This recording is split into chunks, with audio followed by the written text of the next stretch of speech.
Hello friends, मैं आजाद sir, आपका अपना YouTube channel arts by Azad sir में स्वागत है। दोस्तों, आज हम लोग क्लास 11th के पॉलिटिकल साइंस के सिलेबस की चर्चा करने जा रहे हैं। ठीक है, पॉलिटिकल साइंस का सिलेबस 2026 और 27 का क्या सिलेबस होगा। बच्चे 10वीं के बोर्ड दे दिए हैं और बार बार ये बच्चे पूछ रहे हैं क्लास 11th की तैयारी कैसे की जाए, कैसे नहीं की जाए। रिजल्ट का कोई बच्चा वेट करता है, कोई बच्चा रिजल्ट का वेट नहीं करता है, अपनी तैयारियों में लग जाता है। अब उसे ढूंढना पड़ता है कि हमें क्या पढ़ना है, क्या नहीं पढ़ना है, क्योंकि स्कूलों में तो अभी क्लास नहीं चल रही है। जब तक रिजल्ट नहीं आएगा तब तक स्कूलों में क्लास नहीं चलेगा, जिसके वजह से बच्चे कुछ कंफ्यूजन में होते हैं। कई सारे बच्चों ने हमसे डिमांड किया।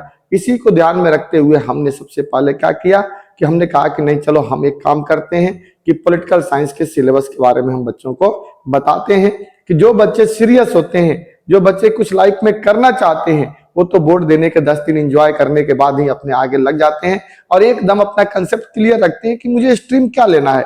बहुत सारे बच्चों को पहले से ही डिसाइड रहता है कि नहीं मुझे आर्ट्स पढ़ना है। बहुत सारे बच्चे को पहले से डिसाइड रहता है कि नहीं मुझे साइंस पढ़ना है, किसी को कॉमर्स पढ़ना है। अच्छे नंबर आने के बावजूद भी कई सारे बच्चे आर्ट्स में जाते हैं, क्योंकि उनका माइंड सेटअप पहले से होता है कि मुझे क्या करना है, आर्ट्स ही पढ़ना है और उसके माध्यम से सिविल लाइन में हमें जाना है, जॉब लेना है। कुछ बच्चों का ये कंसेप्ट रहता है कि नहीं मुझे मेडिकल लाइन, इंजीनियर लाइन में जाना है, नंबर अच्छे आएंगे, थोड़ा इंतजार करते हैं और फिर उसमें लग जाते हैं क्लास 11th की तैयारी में। कुछ बच्चे कॉमर्स की तैयारी में लग जाते हैं। तो इस तरह से अलग अलग स्ट्रीम में बच्चे यहाँ से प्रवेश करते हैं जब 10वीं पास होते हैं। किसी बच्चे को पास होने की संभावना में रहते हैं कि पूरी तरह संभावना है और वो आर्ट्स पढ़ना शुरू कर देते हैं। उसी को ध्यान में रखते हुए दोस्तों हमने ये वीडियो बनाने का प्रयास किया ताकि उन्हें पता चले कि 2026 के और 27 के पॉलिटिकल साइंस के क्लास 11th का सिलेबस क्या है। तो चलिए दोस्तों, हम बात करते हैं सबसे पहले इस सिलेबस के बारे में।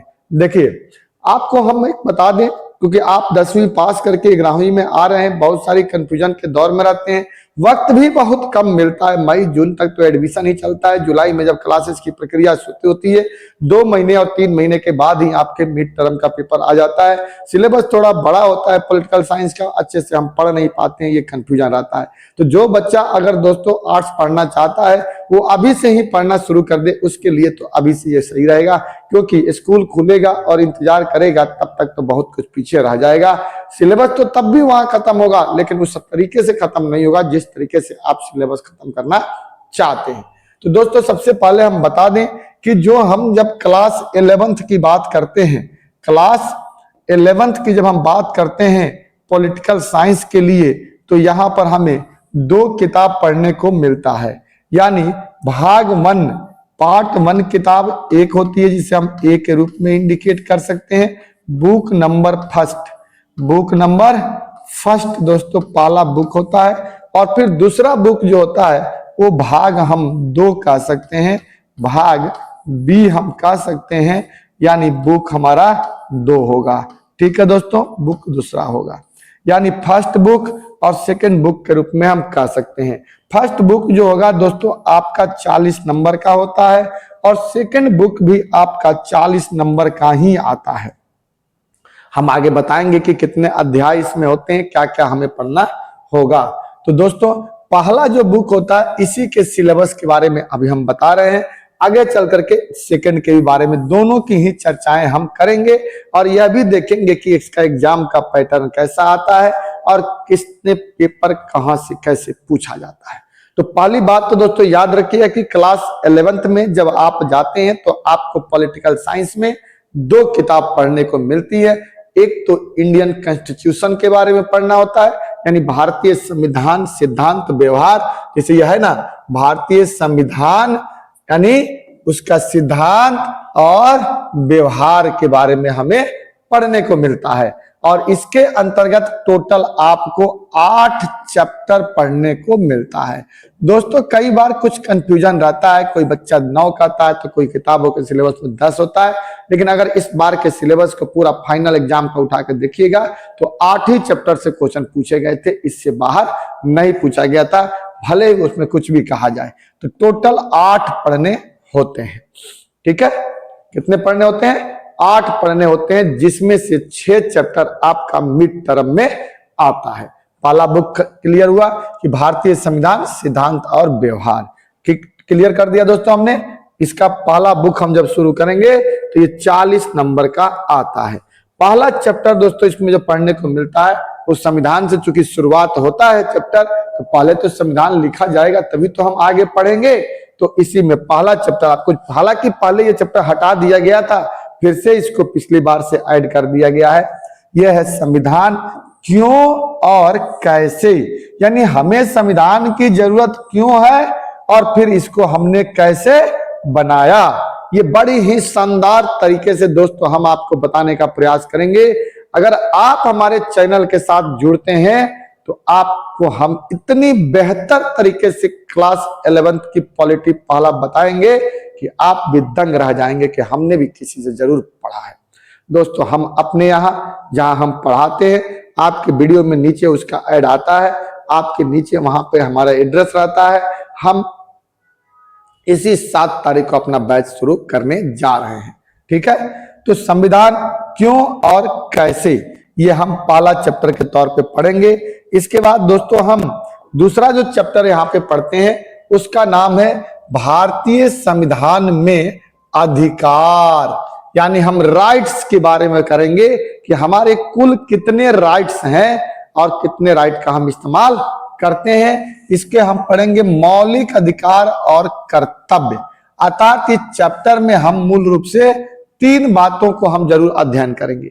एक तो दोस्तों हम इसमें करेंगे मौलिक अधिकार की चर्चा करेंगे, फंडामेंटल राइट्स की बात करेंगे। क्या करेंगे? मौलिक अधिकार की बात करेंगे, यानी जो हमें बेसिक अधिकार मिला है ये हम अधिकार पढ़ेंगे।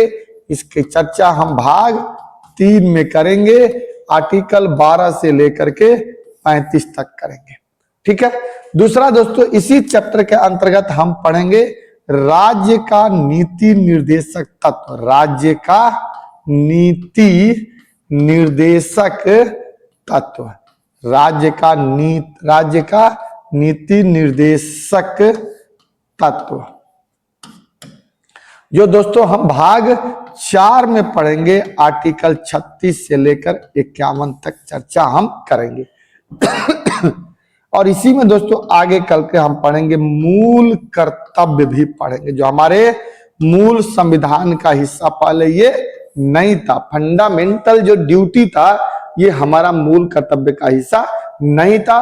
बाद में हमने इसे 42वें संविधान संशोधन 1976 के माध्यम से जोड़ा और शुरू में हमने मूल 10 कर्तव्यों की चर्चा की, लेकिन अभी वर्तमान में हम 11 मौलिक कर्तव्यों की चर्चा करते हैं और इसे पढ़ते हैं। इस प्रकार दोस्तों पहला जो चैप्टर हुआ, जैसे पहला हमने पढ़ा था क्या, संविधान क्यों और कैसे, और दूसरा जो चैप्टर हम पढ़ेंगे इसमें संविधान के अधिकार के बारे में पढ़ेंगे, दूसरा हम कर्तव्य पढ़ेंगे और फिर हम इसमें राज्य का नीति निर्देशक तत्व, जिसे हम डायरेक्ट प्रिंसिपल स्टेट पॉलिसी के रूप में पढ़ते हैं, जिसे आयरलैंड से लिया गया था।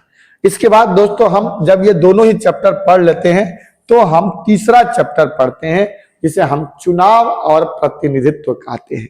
यानी जब संविधान बनेगा, आर्टिकल 324 का इस्तेमाल होगा तो निश्चित तौर पे देश में चुनाव भी होगा, तो हम चुनाव के बारे में पढ़ेंगे। चुनाव कितनी विधियां होती हैं, क्या प्रणाली होती है, उसको पढ़ेंगे हम लोग। यानी चुनाव क्या होता है और चुनाव में कौन प्रतिनिधि भाग लेते हैं, इसके बारे में हम पढ़ेंगे। जैसे प्रत्यक्ष चुनाव, अप्रत्यक्ष चुनाव, कितने लोगों का चुनाव प्रत्यक्ष विधि से होता है, कितने लोगों का चुनाव अप्रत्यक्ष विधि से होता है, ये सारी चर्चाएं हम इसमें करेंगे। प्रत्यक्ष लोकतंत्र, अप्रत्यक्ष लोकतंत्र की भी चर्चा करेंगे, ठीक है दोस्तों।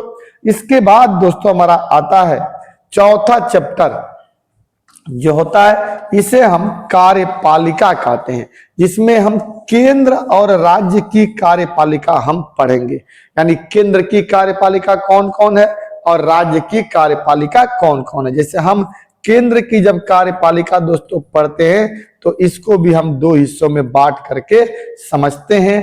एक तो होता है जो अस्थाई कार्यपालिका कहते हैं और दूसरा एक हमारा अस्थाई कार्यपालिका पढ़ते हैं।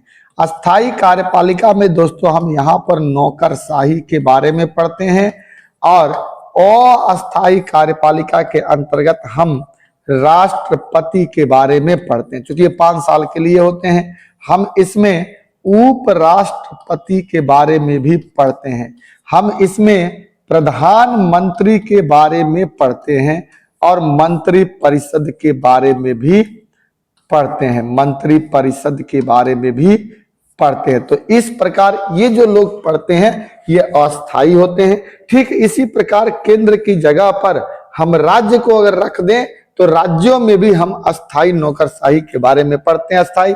और अस्थायी जो कार्यपालिका होती है वहां पर राज्यपाल को पढ़ते हैं। उपराष्ट्रपति वहां नहीं होते तो वहां मुख्यमंत्री पढ़ते हैं, और मुख्यमंत्री के मंत्री परिषद जो होते हैं वो मंत्री परिषद पढ़ते हैं। तो इस प्रकार से केंद्र और राज्यों के बीच में जो कार्य करने वाले लोग होते हैं उन्हीं के मिले हुए कार्यपालिका को हम पढ़ते हैं, किसपे? चौथे चैप्टर के तौर पे। 5वां चैप्टर जो दोस्तों हम इसमें पढ़ते हैं उसका नाम है विधायिका। यानी विधायिका मतलब विधि बनाने का स्थान, विधि बनाने का स्थान, जहां पर हम क्या करते हैं? विधि यानी कानून का निर्माण करते हैं। और इसमें हम संसद पढ़ते हैं, ठीक है। संसद जिसे हम 2 हिस्सों में बांटते हैं, कहते हैं कि संसद में 2 पार्ट होते हैं, वैसे तो 3, एक राष्ट्रपति भी इसके अंग होते हैं इनडायरेक्टली, लेकिन डायरेक्टली इसमें कौन कौन होते हैं? एक लोकसभा यानी लोकसभा होता है और दूसरा राज्यसभा। इसी दोनों को मिला करके हमारा संसद का निर्माण होता है, ठीक है। संसद का निर्माण होता है, ये हम संसद में पढ़ते हैं केंद्र में। इसी प्रकार राज्य में जब हम पढ़ते हैं तो विधान मंडल पढ़ते हैं। इसी विधान मंडल के अंतर्गत यहाँ पर भी क्या होता है?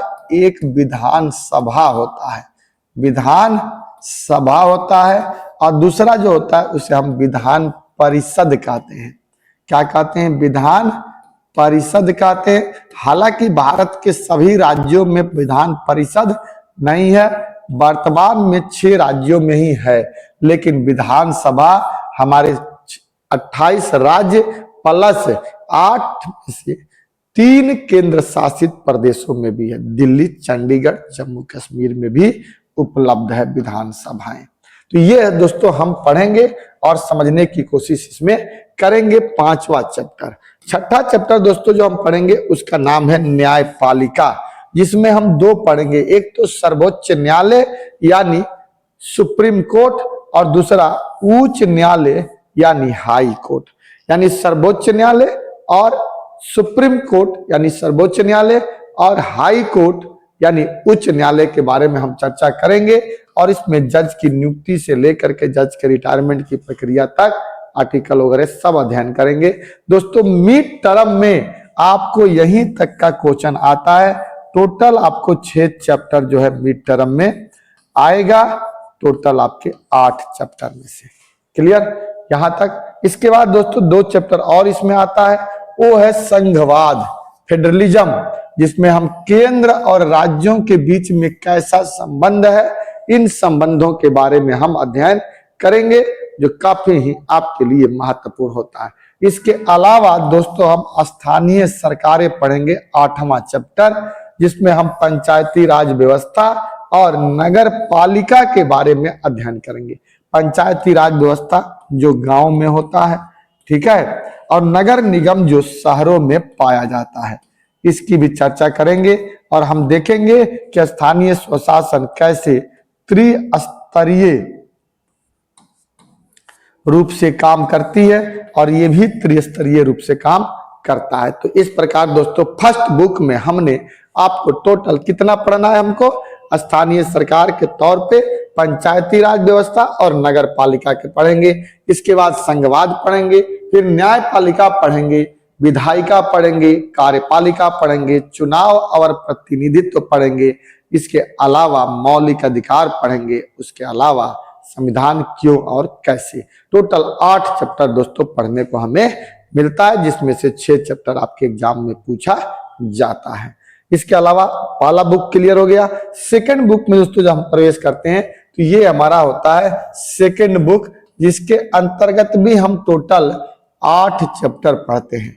लेकिन ये बुक में से कोई भी मिड टर्म में नहीं आता है चैप्टर। ये सारे बुक हमें सेकेंड टर्म में पढ़ना है, फाइनल बोर्ड के लिए पढ़ना है, जिसका नाम है राजनीतिक सिद्धांत। पॉलिटिकल थ्योरी के बारे में हम पढ़ेंगे, प्रिंसिपल, पॉलिटिकल प्रिंसिपल पढ़ेंगे। इसमें दोस्तों हम सबसे पहले राजनीतिक सिद्धांत, एक परिचय, इसका अर्थ और इसका महत्व पढ़ेंगे कि राजनीतिक सिद्धांत का क्या परिचय है, राजनीतिक सिद्धांत में हम क्या क्या पढ़ते हैं। जैसे हम इसमें समानता पढ़ते हैं, स्वतंत्रता पढ़ते हैं, अधिकार पढ़ते हैं, न्याय पढ़ते हैं। इन सारी चीजों को मिला करके राजनीतिक सिद्धांत का परिचय हम लोग करेंगे। जैसे पूछा था ना कि राजनीतिक सिद्धांत क्या है, तो जब हम इन चीजों को पढ़ते हैं तो उसी के बारे में तो बताते हैं, यही तो राजनीतिक सिद्धांत है। तो ये भी हम इसकी चर्चा करेंगे, बड़ी बेहतर तरीके से आपको समझाने का प्रयास करेंगे। इसके बाद दोस्तों हम इसमें स्वतंत्रता पढ़ेंगे, ठीक है। दूसरा पार्ट क्या पढ़ेंगे, स्वतंत्रता पढ़ेंगे, जिसके बारे में हम ये समझेंगे कि जो हमारी स्वतंत्रता है, लिबर्टी है, उसका सकारात्मक और नकारात्मक प्रभाव भी पढ़ेंगे। यानी सकारात्मक स्वतंत्रता और नकारात्मक, यानी जो हमको आजादी मिली है, जो हमको स्वतंत्रता मिला है, उस किस रूप में वो हमारे लिए सकारात्मक है और किस रूप में हमारे लिए वो नकारात्मक है।